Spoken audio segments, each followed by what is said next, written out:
Welcome back to the Get Validated podcast. I am your host, Fallon Jordan, and you get validated anytime you do something kind and loving for yourself, kind and loving for the planet, and of course, having a crucial conversation, setting a loving boundary, and ultimately just taking care of yourself. You can't help people without your cup being full.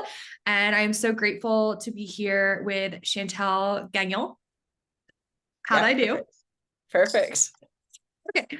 And I'm so excited to have Chantal here because there's a lot of really cool things that we have in common that, sometimes when this is like your daily life, you don't really think about like, oh yeah, I have dyslexia or I have Irlen Syndrome. I have like all these things, but because we have people like you who are creating these amazing resources to help us. And so I wanted to give Chantal's bio and then we're just going to dive right in.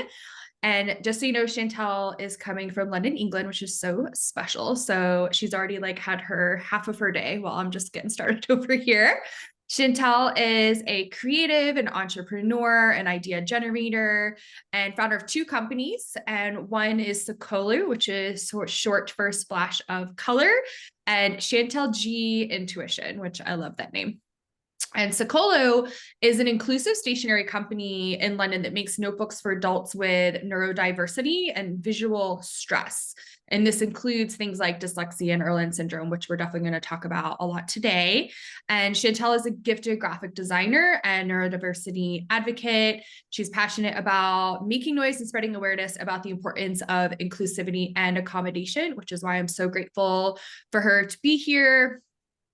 And just to give you a little bit of a background, we're going to do a deep dive into Irlen and all of the fun brain things. But just to give you a little perspective, up to 1 in every 10 people in the UK, and I think it's probably higher in the US, right, has some degree of dyslexia, and visual stress affects about 50% of people with dyslexia or autism, epilepsy, people who suffer from migraines, MS, strokes, all of those things that are really damaging the parietal lobe, which is the part of your brain that is responsible for visual stress. And many optometrists agree that most around 20% of the population experience visual stress to varying degrees. And I really enjoy talking to optometrists about Irlen syndrome because it's a very different thing to talk about, because there's some people like me, I have like freakishly good eyesight, but I have very severe Irlen syndrome because it's a brain problem. It's not an eye problem. So I just wanted to share that because I think it's important for people to kind of like start thinking of it that way. So as you heal your brain and you have these beautiful accommodations that you're creating for yourself with the tools, with people like Chantal who have made it her life's purpose and work, it really just makes everything easier. And I'm going to put the links below so you can go to her website and look at her like amazing stationery and journals and all the fun things, because I don't know if you've heard of this, but if a teacher takes it upon themselves to lay like a mock syllabus out on the front desk first day of school or like after a long break or something, and they print the exact syllabus that's not really a syllabus, but they print in every single different type of color and put it on their desk, and they say every student come up and pick one, not one student offers to grab a white one. And the fact that we're just surrounded by white light, bright light, fluorescent stuff, shiny white paper, it's kind of crazy. So I would love to hear just kind of your journey with figuring out that this was something that you were suffering with, and then like when you decided like, I'm actually going to do something about it and I'm going to create this amazing company. Yeah, so I was quite lucky in the sense that I was diagnosed quite young. I was around 6 years old, maybe. It might have been about 7 years old when it was with Irlen syndrome, but basically when I got tested for dyslexia, getting tested for Irlen syndrome was around the same time as well. So now back then, you had to wait for a specialist to come to your city, and they had this giant briefcase full of different colored lenses, Yeah. and you had to sit there, and it was just the longest, most draining day on earth. And now I find the testing is much quicker in the UK.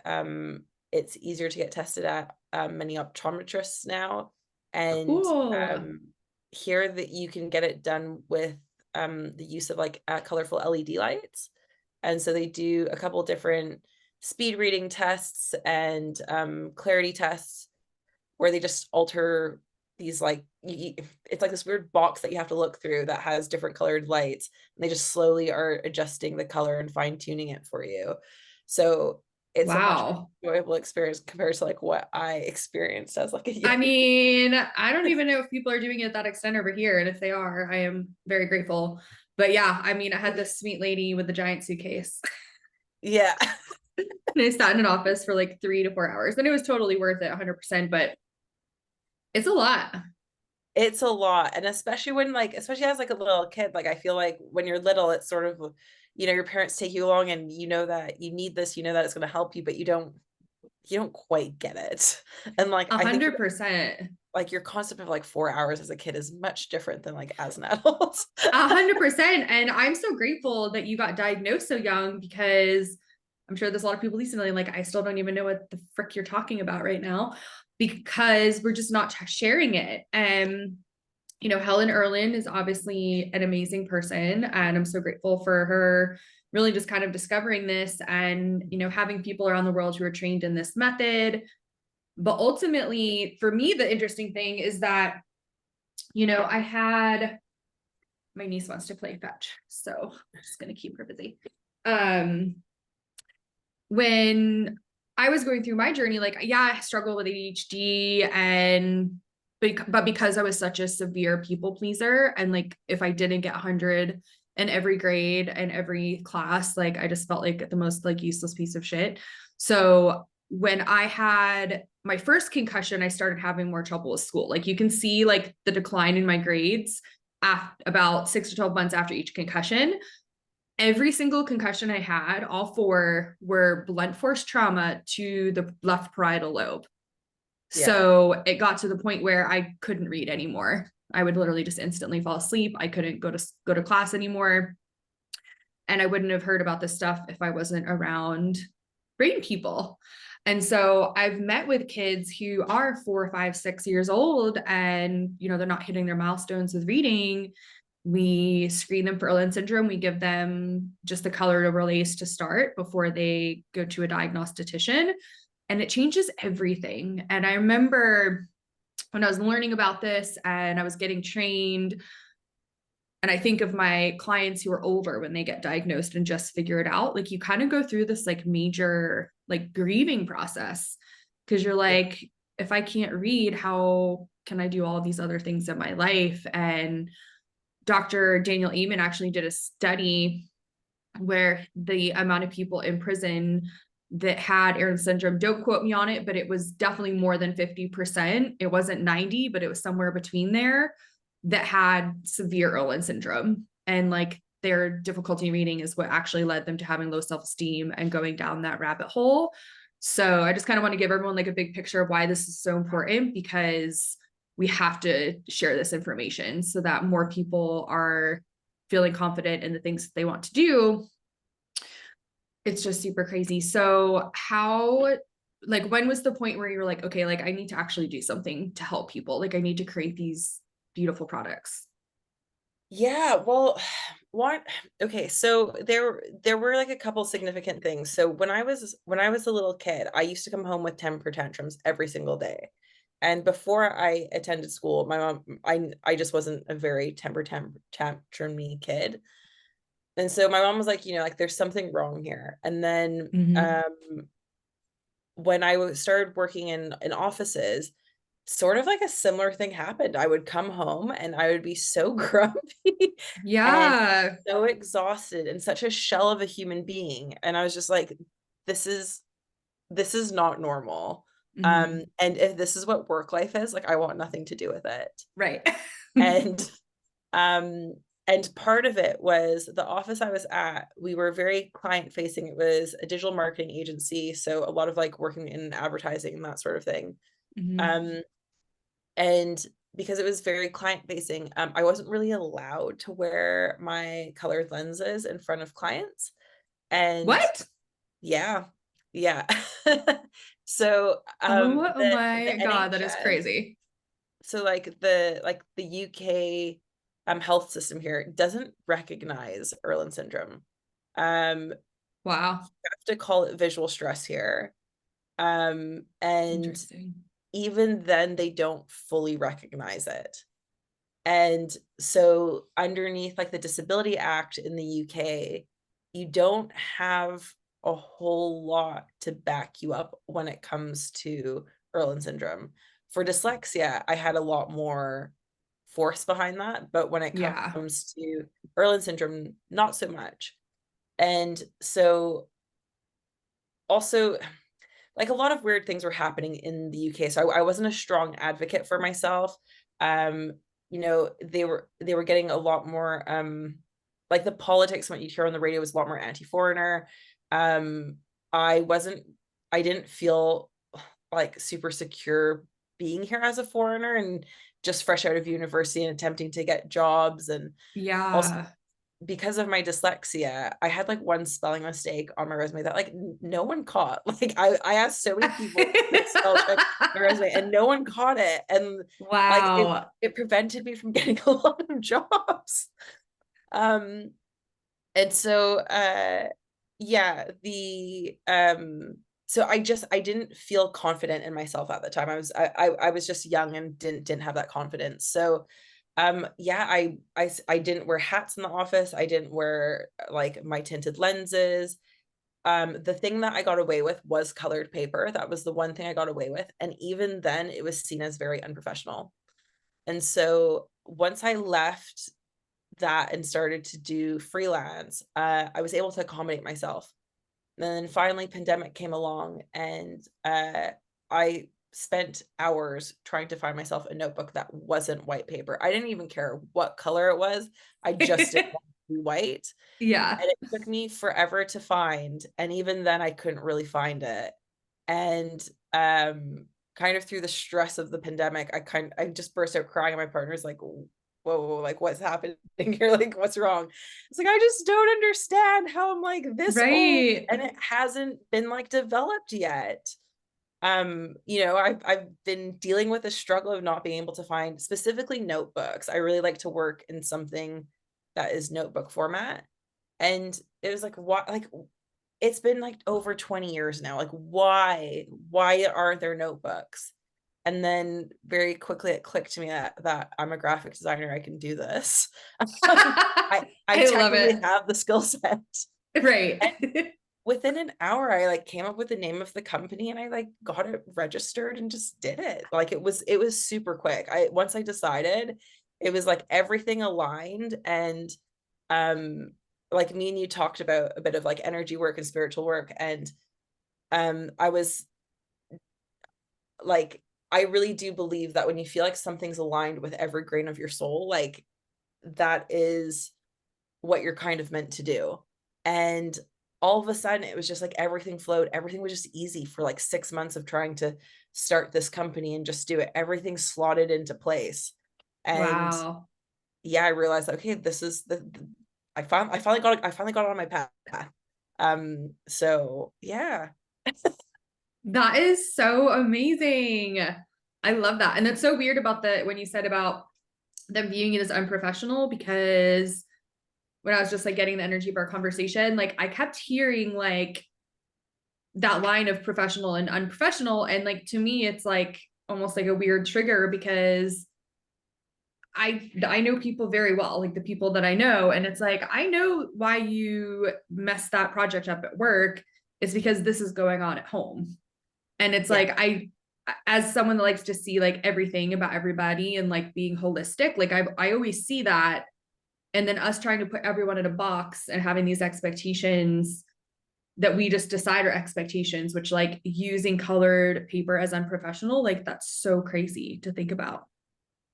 But I Yeah. don't really know because my only desk job was at Amen Clinics and I didn't do anything on white paper. Like I did everything on blue paper because that was the closest to my Irlen color, which was turquoise.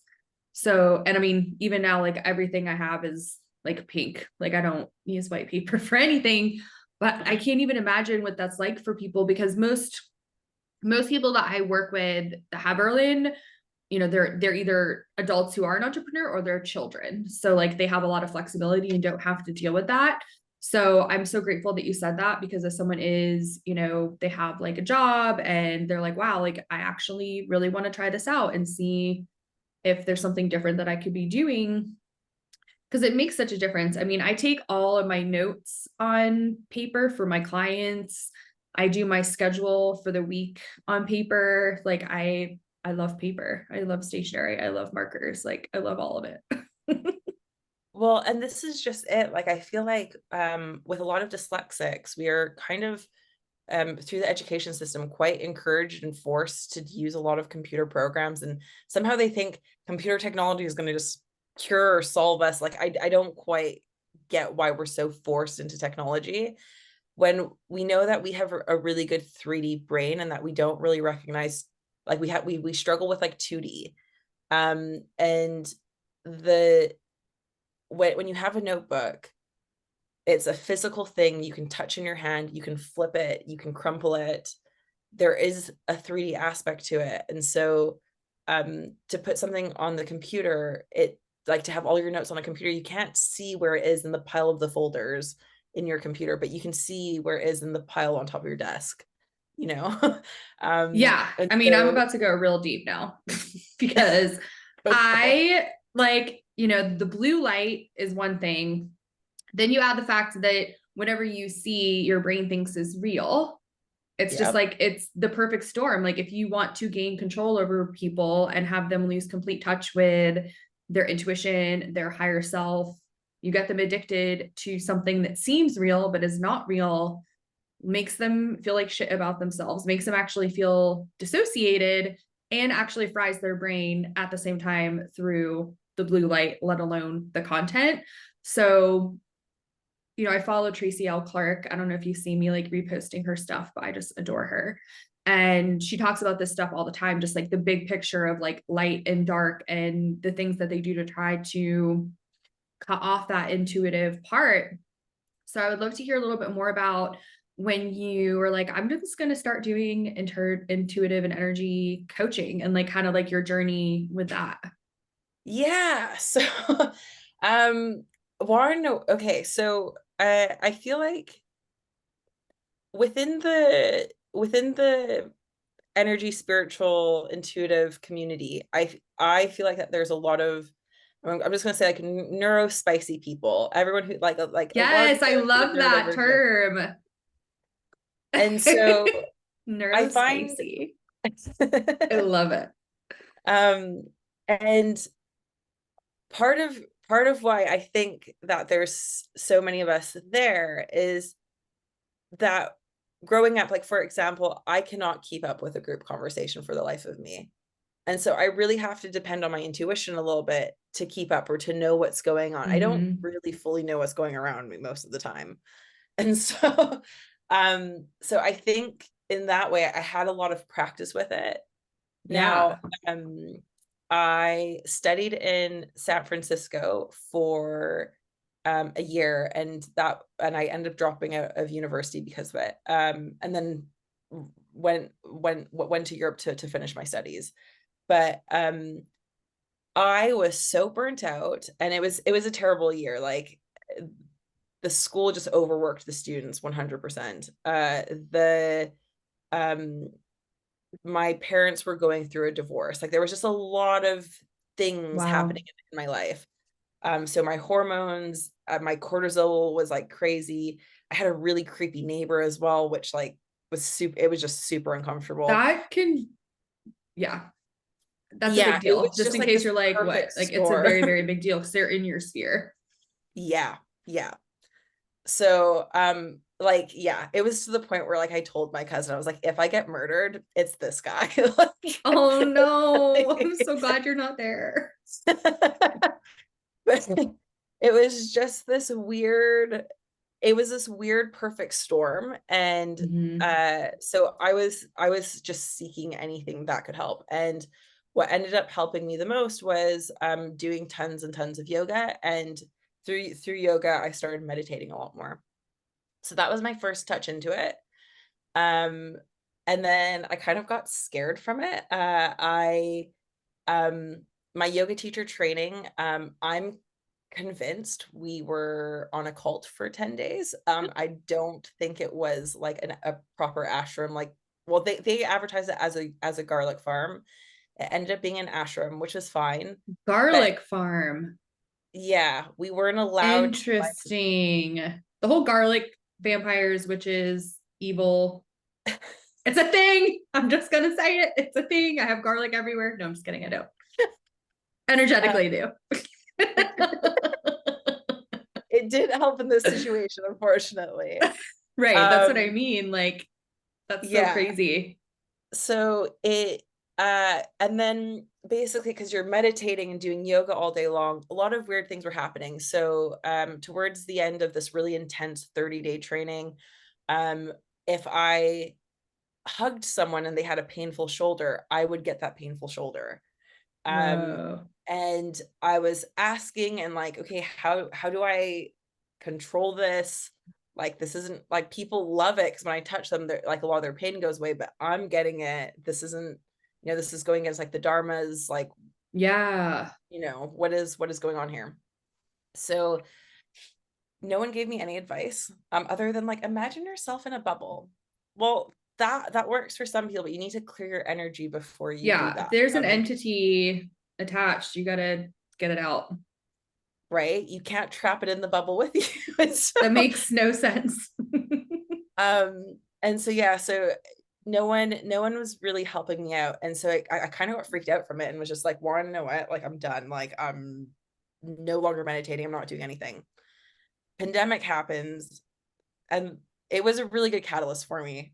And so a doctor that I had when I was like somewhere between like 16 and 18 years old, I didn't realize I was following her on Facebook. I opened Facebook randomly one day. Kind of forgot that I even had Facebook. And her post came up that she wrote this book, and it was called You Don't Look Psychic. Um, Whoa. I was like, oh, this is interesting. Like, what's going on? Yeah. Looked up Dr. Divi, so her name's Dr. Divi Chadna, and checked her out a little deeper, and I was like, oh, she's completely changed what she's doing. And at the time when Ooh. I was younger, she started hosting some intuitive groups, but I didn't quite know, like, the groups were like a lot of like older women compared to what I was at the time, so I didn't necessarily feel like that they were for me. Yeah. And so yeah, I wasn't sure, and so I took a year-long intuitive training course with Dr. Divi and Lynette Brown. And now I do mediumship work, I do intuitive work, do intuitive coaching. I teach people how to connect with their intuition, and I've never looked back. It was the best decision of my life. And I went from kind of having like a stress addiction and always feeling a bit blah, and like life was just, I always felt like life, like there's more to life than this. Like, why is everything so like Yeah. ugh all the time? And yeah, to all of a sudden being really happy, and like my life is really vibrant and very interesting things, and I have gratitude now, and I'm really I recognize when really beautiful positive things happen, and I have more happy moments than like ugh moments. And yeah, it's just been great. I love that. I don't know if you'd be able to tell, but like as soon as you started talking about that, like my candle literally started dancing. Like the flame was just like, oh my Awesome. God, look at her. That's so awesome. That Yeah. is so cool. I love that. Yeah. So yeah, that, and to me, like, I used to try to keep, SOCOLO and my intuition work kind of separate. In the UK here, there's been a lot of comedies that really make fun of anything holistic. Um, Even naturopaths really like get made fun of quite brutally here. And so I kind of thought, okay, like, people are really, I feel like my credibility with SOCOLO is going to go if I share this. And that was my original fear.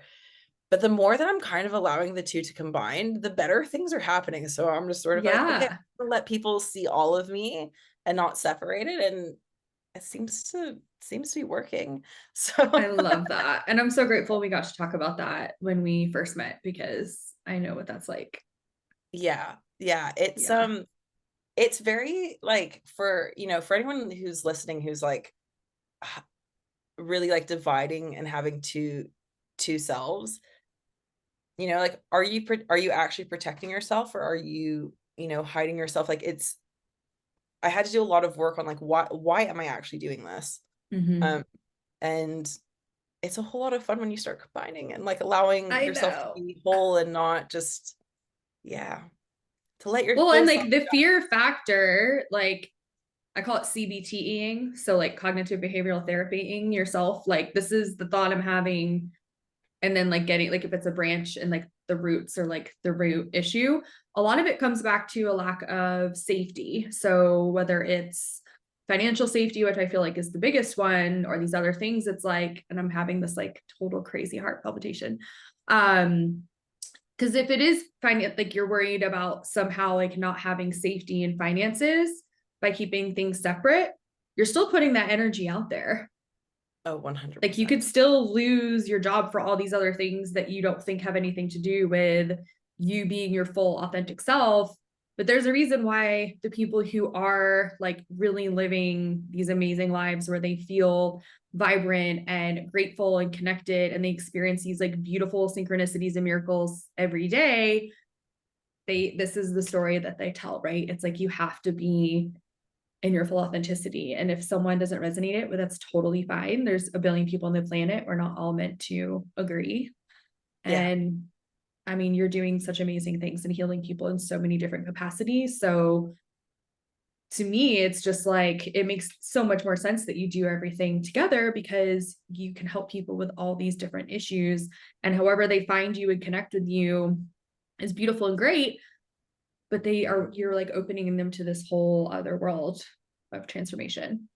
Well, and this is like, for for me, I noticed that when I started meditating for 15 to 20 minutes every morning, a lot of my struggles with dyslexia and Irlen syndrome, it kind of got like 20% alleviated.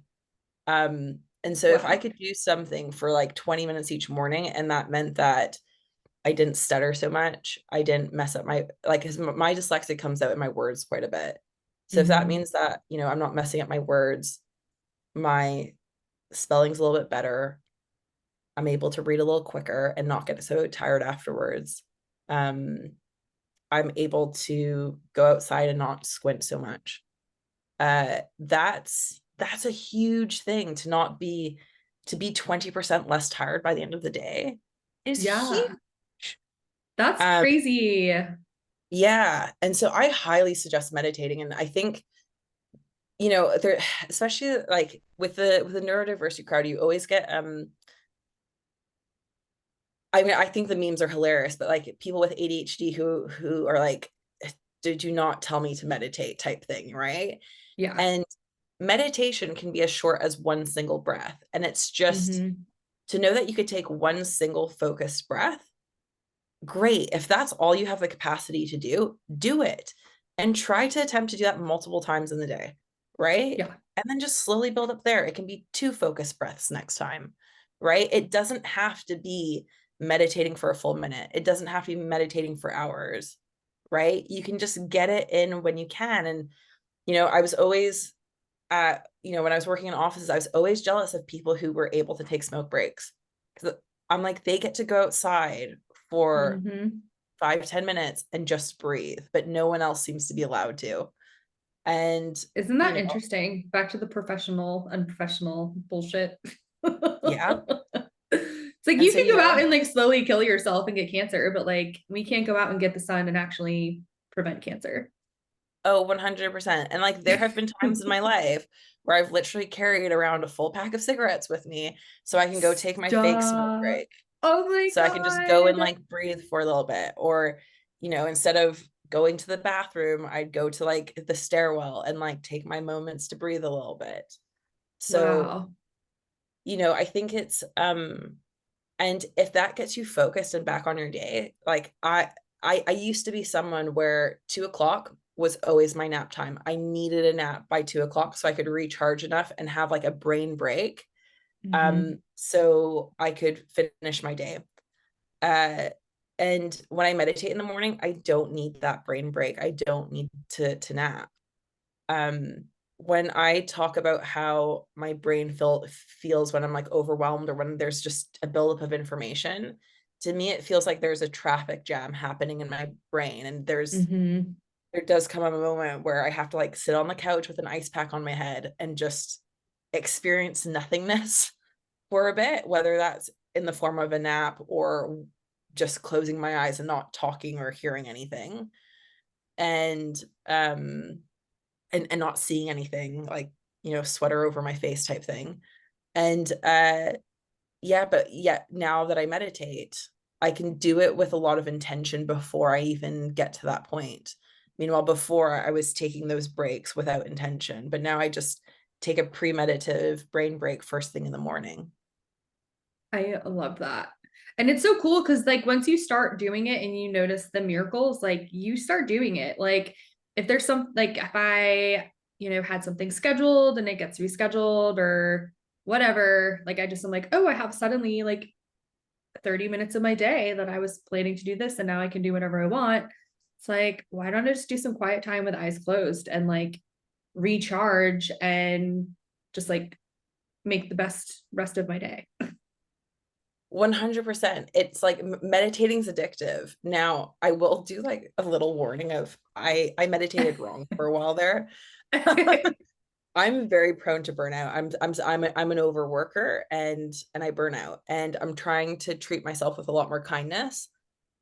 But you know that there's this like, it drives me nuts, but there's like this like meme or this saying that goes around Instagram that's always like, if you have a really busy day, you should meditate for like double the time, or instead of meditating for 1 hour, you should meditate for 2.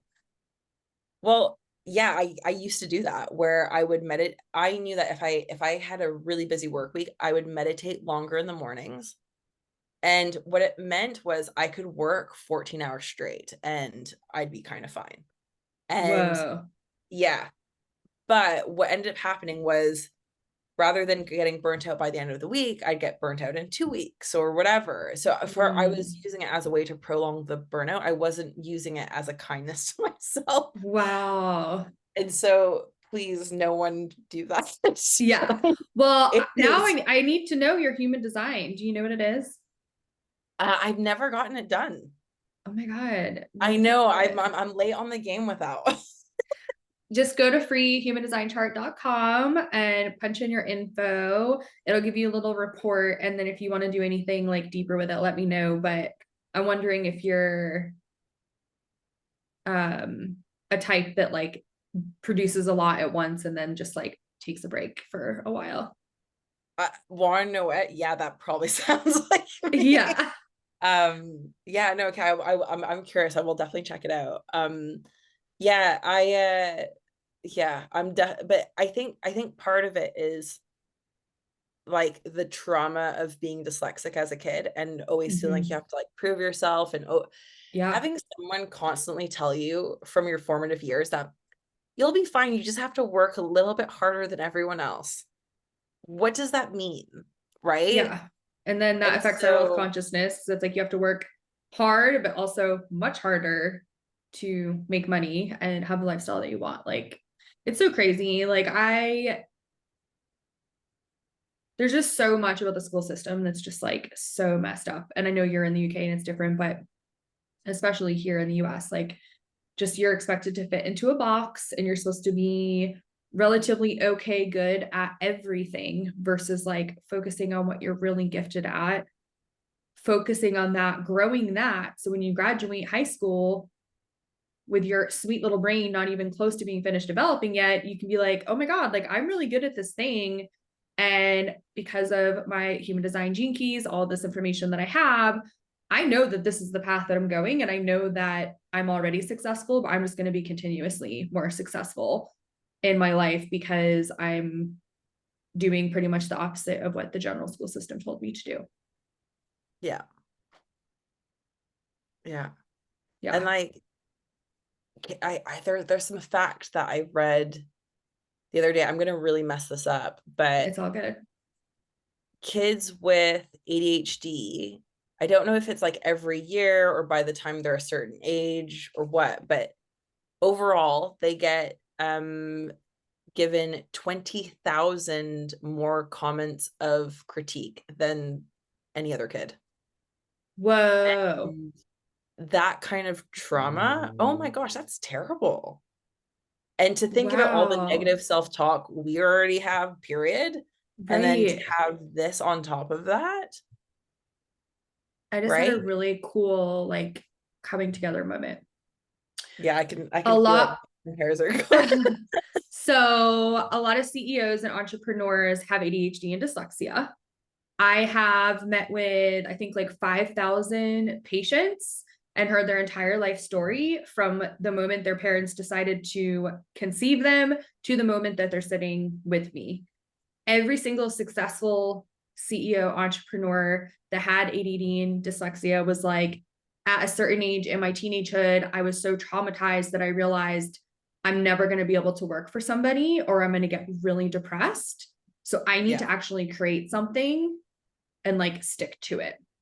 And one of my favorite people, because he ran like a very like 8-figure business in Atlanta. And it was kind of a big deal that he was coming in with his whole family and he had 2 little kids. And the kids had ADHD too. And of course, like they're like, oh, dad has ADHD, then they're gonna have it. And I'm like, yeah, that's very possible, but like there's a lot of other things going on.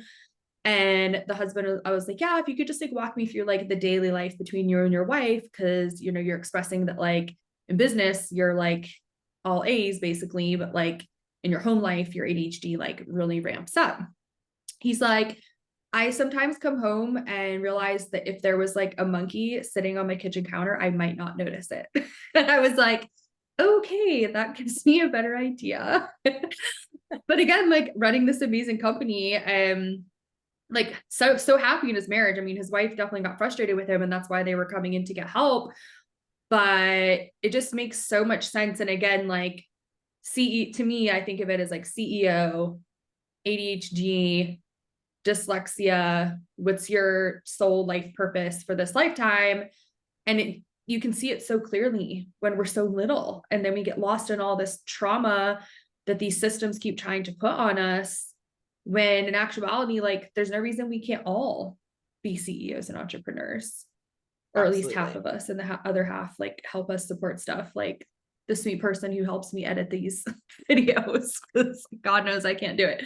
But it's just like that was just like a really cool thing that like helped me really just more deeply like feel that. Oh yeah. Like I even, you know, my goal was to always be a creative director. That was quite clear for me. I'm such an Yeah. ideas person. I really want to be a creative director. And it became very clear very quickly when I entered the workforce that I can't work for other people. And part of it was the accommodations, uh, office politics. I'm not good at it. I don't like it. I don't like the game of it. If I'm good, reward me. If I'm bad, don't. But like, I don't like having to like play psychological games to get a like. No, no, no. Thank you. I Oh have my no interest. God. I feel like we're like the same person. My friends always joke, they're like, I love that you can't lie, but sometimes like it would be helpful. And it's like, Yeah, I can't do like it. I know, like it's yeah, and yet like for some reason the world's set up where we're kind of punished for being honest and Mm-hmm. or being authentic. And Yeah. it's yeah, I just very quickly was like no, no thank you. Went into freelance and really didn't like freelance. I liked it better than working in an office because I was able to accommodate myself. But what I didn't like was it was as if I had a different boss for every project. Yeah. I still didn't feel like I was working for myself. And so this is where when SOCOLO came in, it was sort of my out from doing freelance work as well. And um I think um through it, I really discovered what my why was. And when I was doing the intuitive work, it very much aligned. And when someone finds out what their why is just in their life in general, uh, it very clarifies things for you. So like it clarifies why you're working for a company, why and why that's aligned to you or not. So my why is to create safe spaces for people to feel seen and heard. With SOCOLO, I get emails still quite regularly from people saying, this is the first time in my life that I have felt seen as an adult with Oh, neurodiversities or with an adult with Irlen Syndrome. Um, and it's so touching. And with coaching, that's really what coaching is about to me, is to create a safe space for someone to feel seen and heard. absolutely. And yeah, that like for anyone out there who's struggling with, whether they're on the right path for them or whatever, to figure out your why is a really key piece of the puzzle, because it really helps you navigate, and it kind of acts as your compass of what is actually aligned to you or not. And you can do it in a more logical way, that in case you're not feeling fully confident in your intuition, it kind of allows you to, you can put it to pen and paper and just very like pros and cons it if you really want to, but intuitively it helps to see what's working and what's not working. Totally. And I think it's fun to think about, what do I absolutely feel like I have to do in my life, or I'm going to feel like I'm holding myself back, or, because for me, it's just like speaking my truth. So just, and having like so many throat issues my whole life, it's just very clear, like, that's what I'm meant to do. And if like it helps one person, then like I feel like I'm making a difference.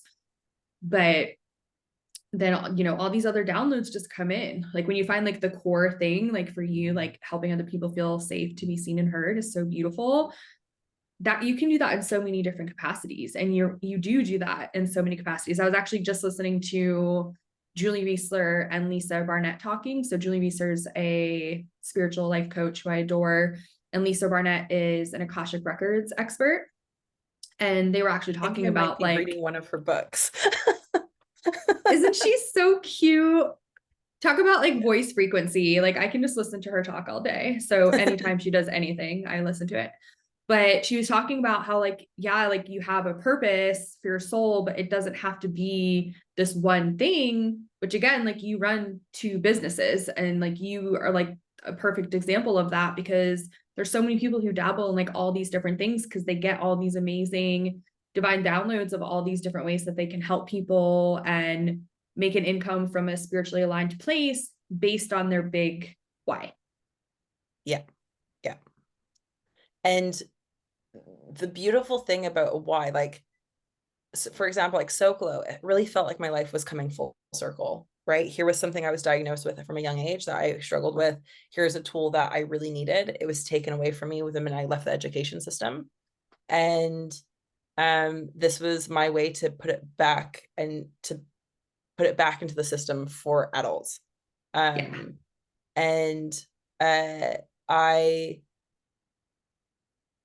it with whys, you'll see it like repeat in your life multiple times. There were Mm-hmm. so many times in my life where I didn't feel seen and heard.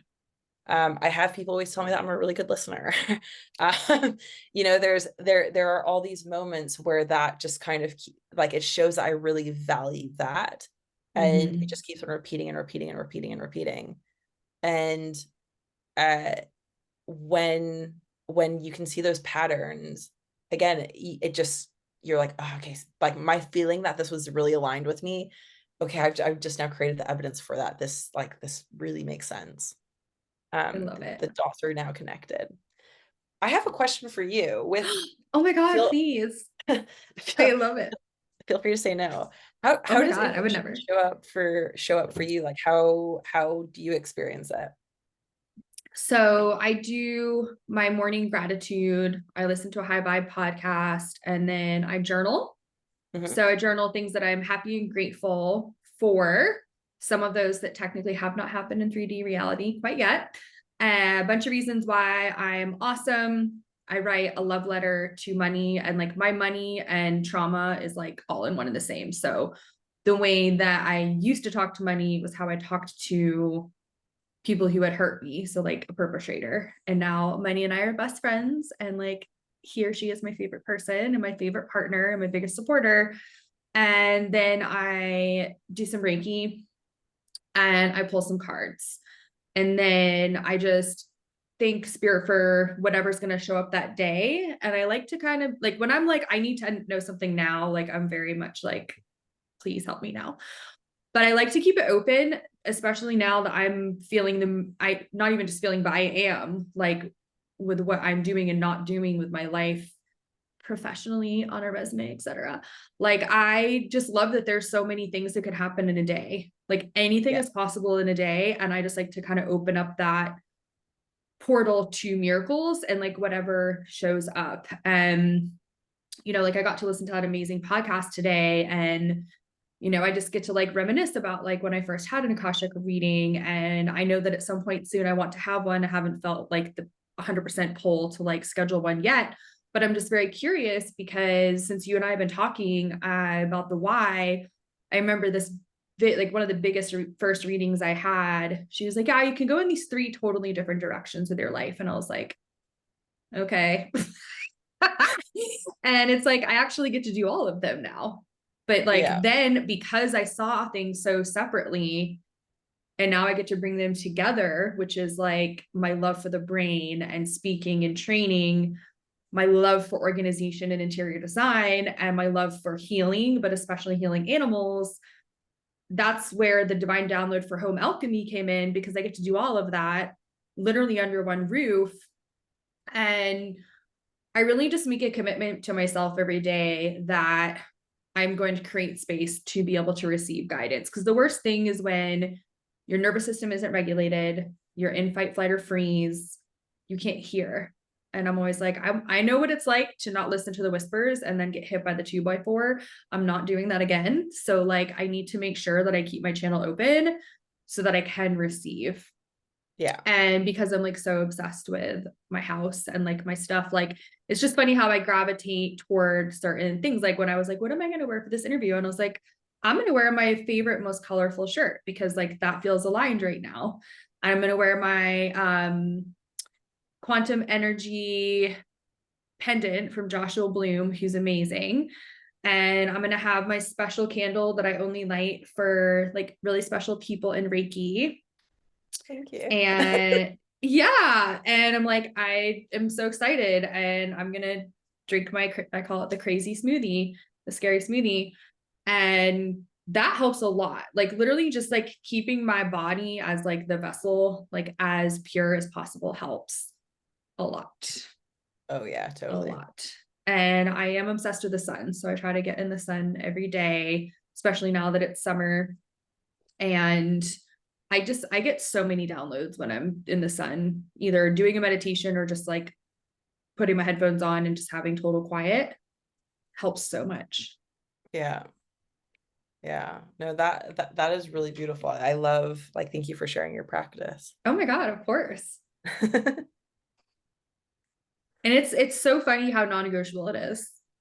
Oh, absolutely. Yeah. Yeah. It's been over a year, and like there's been things that have been added and stuff like that, but you know, like we have stuff to do, right? Like we have a lot of people to help, and like I can't help unless I do the things I know to take care of myself. And now that I know what those things are, then I'm going to do them until spirit tells me to work on something else. Because the Reiki is new. That's only been for the last month. Oh, wow. So that's been like a really fun new recent addition. And I'm just, you know, whatever happens next, I'm excited. Oh, that's amazing. Thank you. Thank you for asking. I have a friend who has gotten her, she's done Reiki 1 and 2. And I mean, she like already like she's really talented in it, and it's just amazing how quickly, when you focus on these skills, how quickly they can progress. And yeah, it's very interesting, like when when I like sit and paint, or, I can notice myself slowly getting better and whatever, and it's fine. Mhm. Or, same with like math class or whatever it was, right? But there's something when you do energy work and you feel yourself getting better and more in tune, there's something a bit more magical about it, and a bit more like, ooh, like this is Yeah, exciting. The connection you feel, and the love, and I feel like we're accessing this beautiful unconditional love through doing it. And there's just something a little bit more to like expanding those skill sets. totally. Yeah. So Tracy L. Clark, who I talk about all the time, and if you're just listening, please click the link below. So she has a miraculous academy, and she does new videos 5 to 6 days a week and live trainings. So I literally get energy clearings from her every day. Ah, beautiful. Yeah. That's like a non-negotiable. Like everyone, like when I go on vacation or like go somewhere with my friends, like they know, like that's what I will be doing in the morning. I'm like, do you want to listen or no? Because if they don't, I'll just have my headphones on, and all of a sudden, like I don't know why, but like I heard this term from Maddie Murphy from the Cosmic RX podcast. She calls it chatting and cackling. And I was like, that resonates so much just because I have this like adorable but like somewhat obnoxious laugh sometimes. And I'll just start laughing when I'm listening to Tracy's stuff sometimes, because I just like resonate with her and I like her style. Like she does come from a place of love, but it's like, if I give you all these things to do and you don't do them, like, why the fuck are you not doing them? Like, what's wrong? Let's work through it. Yeah. So I like to laugh a lot. And I think that that's a big thing too. Average child laughs 300 times a day, and the average adult laughs less than 3 times a day. And so when people are like, why isn't her child work important? And I don't understand creativity and play and fun actually being the key to unlocking my abundance and my dream life and my dream partner, I give them that example.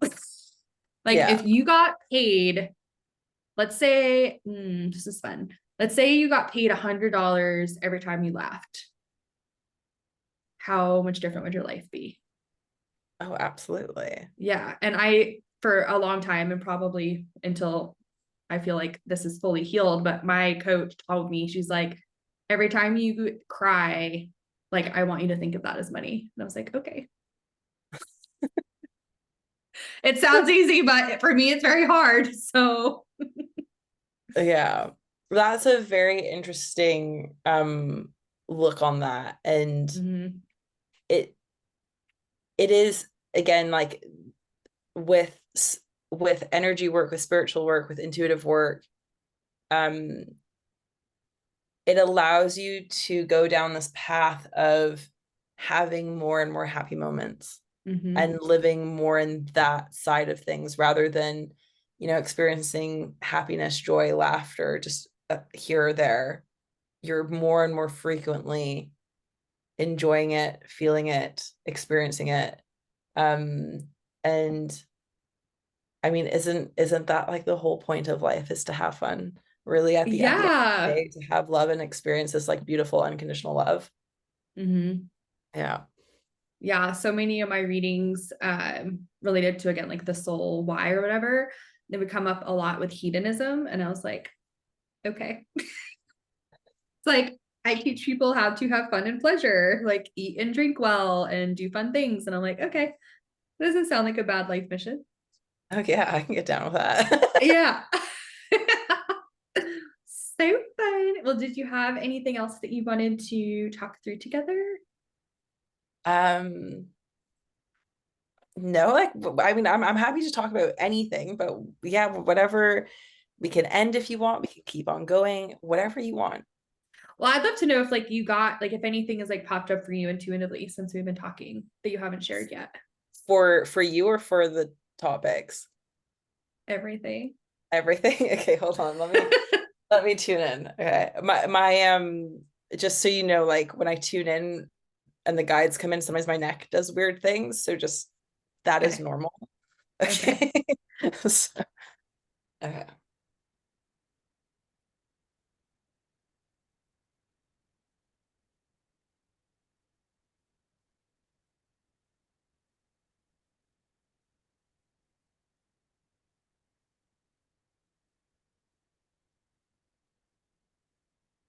Okay, so this is something that has come up with a topic for this is we talked a little bit about how we get put into boxes a lot. We didn't necessarily how to talk about really how to break out of the boxes though. Ooh, okay, let's do Yeah. that. And Uh, that's very new and recent for me. So I'm ooh, okay, definitely gonna share your be. experience. So I don't even know if you messaged me before or after this happened, because it hasn't even been a month yet. But I worked for Dr. Daniel Amen for almost 11 years.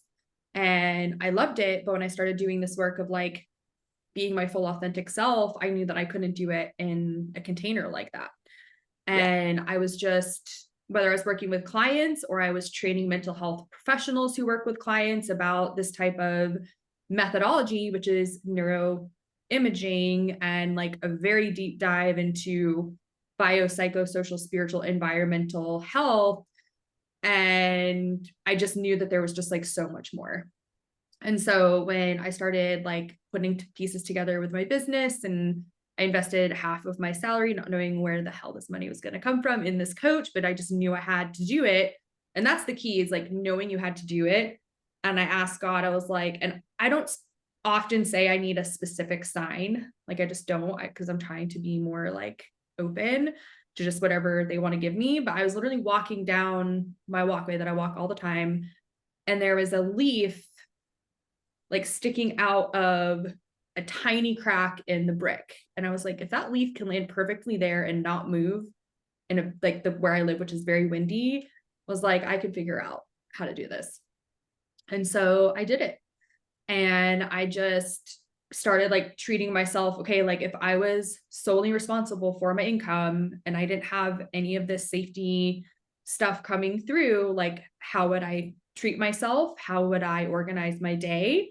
And I just started doing it, and then just trusting and knowing when whatever separation needed to happen, it would happen at the perfect time. And it did. I literally got to leave at what was the exact right time. And I got a message from Spirit a few hours before that actual meeting occurred. And I was just like in bliss. Like I was just like, wow, like I can't believe that I did it. I can't believe that I manifested this. And it was all like the first big yes that I made, which is like that real commitment to myself by hiring this coach. But every other commitment I made along the way, like when she was like, I need you to just go build a website, I was like, okay, I'm going to go do that now. And like trusting that like whatever resources were going to come work. Because if I knew I needed to do that. I've known I need to do that for years. But why didn't I do it? Because I didn't have this person supporting me with all of her magic. And this amazing person lands in my life who's like, oh, I'd be happy to help you with your website and teach you about email marketing and building your email list organically and how to have a podcast and how to write your own emails. Happy to do that for you. And I'm like, oh my God, I'm going to receive. I am open to receive. I am an excellent receiver, doing my affirmations. And now he's my business partner, and we get to do like all these fun projects together. And it was just saying yes. And this is a big thing, is understanding that receiving is being generous. We are Yeah. so taught to give till we have nothing left. And there's nothing worse than you buy your best friend or your partner the perfect gift. You know that they are going to freak out when they get this gift. You hand it to them and they're like, yeah, I don't really want that. Like, how would you feel? And so when you aren't receiving from the universe, you're hurting the universe's feelings, which is again why, like, for me, so much of my trauma healing is related to money and finances, which is why like writing a love letter to money and touching base with money is like a non-negotiable for me every day, because I have to reframe that. And it really does create miracles. Like it's really cool. 100%. Like I love you talking about the giving and receiving. I've been reading and doing the exercises of A Course in Miracles. Um Yay.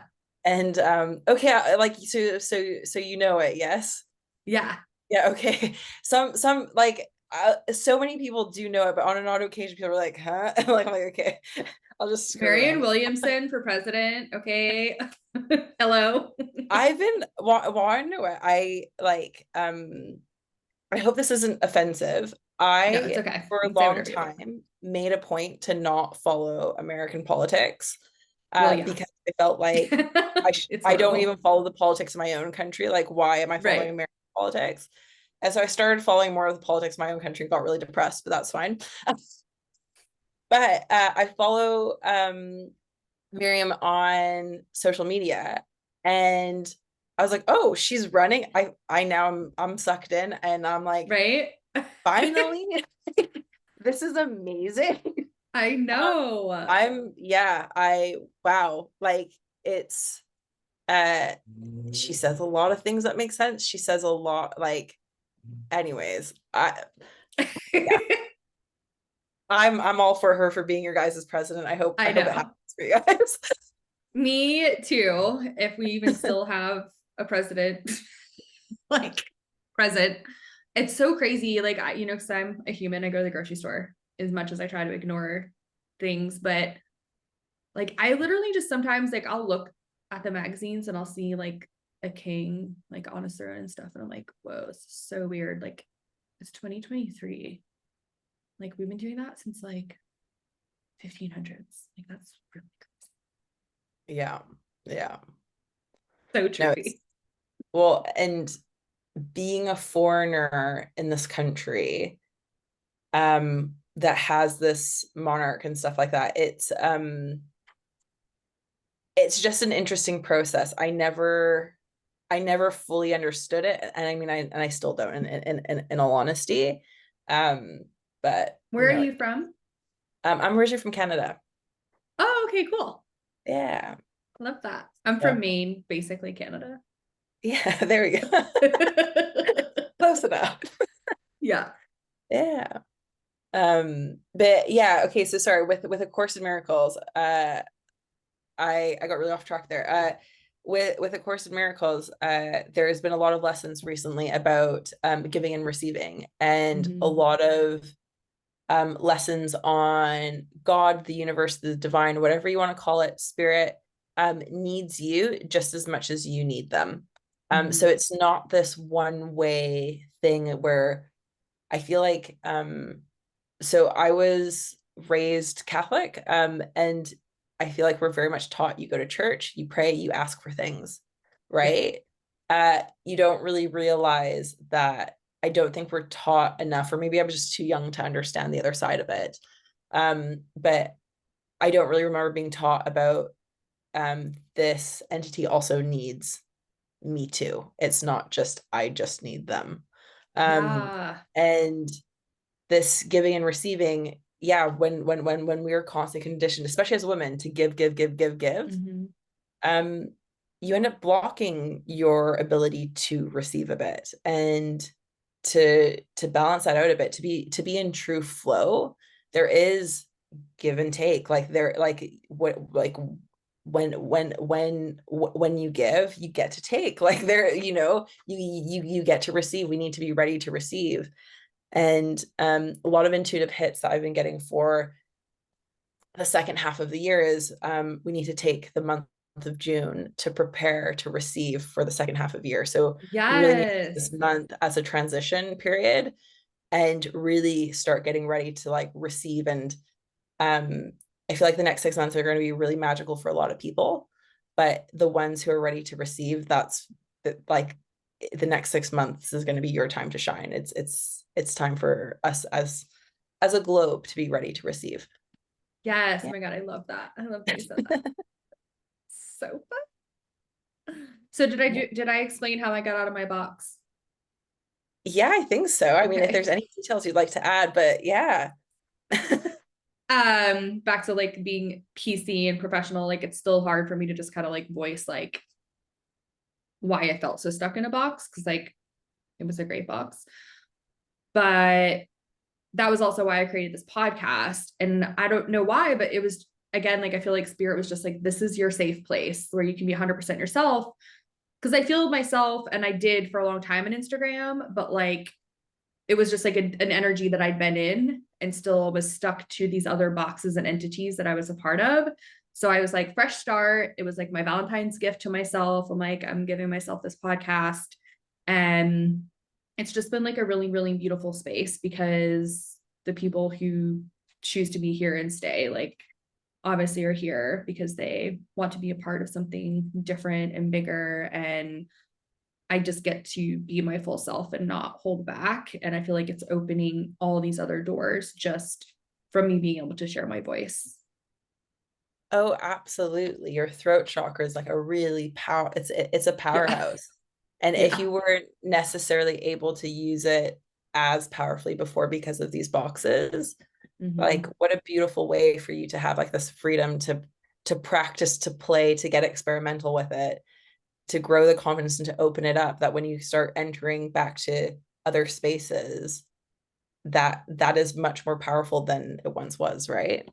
Yeah. And I'm sure you feel you had this too. It's exhausting trying to think of what to say and not to say in certain containers and just having to check yourself. And I know that I would say something and I'd be like, oh my God, like we have to delete this. Like we have to delete the whole thing. Like I'm going to get in trouble. And like all of these racing thoughts that, again, like I call it CBTing. What's the thought I'm having right now is a leaf. Like what's the root? And it was always like, I can't be responsible for myself. Like I can't be trusted to be by myself. I have to be a follower when like, that's literally the complete opposite of my actual design. It's just from generational trauma and just all of the things that are stuck in our DNA, like those codes were just like steel traps. And I don't know if you've heard of like crystalline codes, but like when I think of that, that's like the key to unlocking even more love and wealth and alignment and just connection, right? Like connection with people that we can like hop on a call. And that's what's so funny too, is I used to have this policy that like I would talk to anybody who wanted to talk to me, but they understand that there's no agenda and we just like talk about whatever happens to pop up. And corporate is not like that. There's no freaking way they're going to let you do that. So that's where some of those things that are always like swimming around in your mind and you're like, I feel like this is what I am really supposed to do, but every single person tells me this is what I'm not supposed to do. Why does it feel like the right thing? And it's like now everything feels like the right thing. Like all these things that I was questioning and pushing away, it's like now I have these like, sounds kind of cheesy, but I feel like I just have these big beautiful like arms open wide like to receive whatever I know is in my alignment, and like I'm not allowing anything to stop it from coming and me being loving and caring to it, because this is what I've been wanting my whole life and now I'm finally able to be in this space. Oh, absolutely. And like wait, like when you speak of that, like you're I notice like all around your head and everything, like you're absolutely glowing. I can feel like I can I can see like the energy like radiating out. It's really Thank beautiful. you. Yeah. Oh, yay. Such a magical divine appointment. Yeah, no, this has been such a pleasure. And yeah, if there's anything else you want to dive into, I am happy. But it's also like I know I've taken a lot of your time as well, so Oh my I'm God. No, I am so grateful for your time. And I know that we're going to be meeting in a different space soon, which is very exciting. yeah. But I'm just so grateful for you sharing your story and your energy. And I'm going to put all the links below so you can get into Chantal's beautiful, amazing world in whichever capacity you want to be there. But such a beautiful space that you do hold, and like helping people to feel safe and heard. And I definitely feel safe and heard. So I'm extremely grateful. Thank you so much, and thank you so much for having me. It's been an absolute joy, and I look forward to getting to know you more. And I just thank you for using your voice and creating such a beautiful podcast. Thank you. Thank you so much for saying that. I appreciate you so much. Thank you. And don't, This was so much fun. I really I, enjoyed the different ways we went, and yeah. I love it. So if you're watching or listening, Don't forget to use the hashtag Get Validated podcast. If you post something that you felt super validated about and you tag me and use those hashtags, I'll Venmo you $5. Just a little way for me to thank you for being in my world, because it's a very fun and crazy place. You never know what's going to happen. Bye.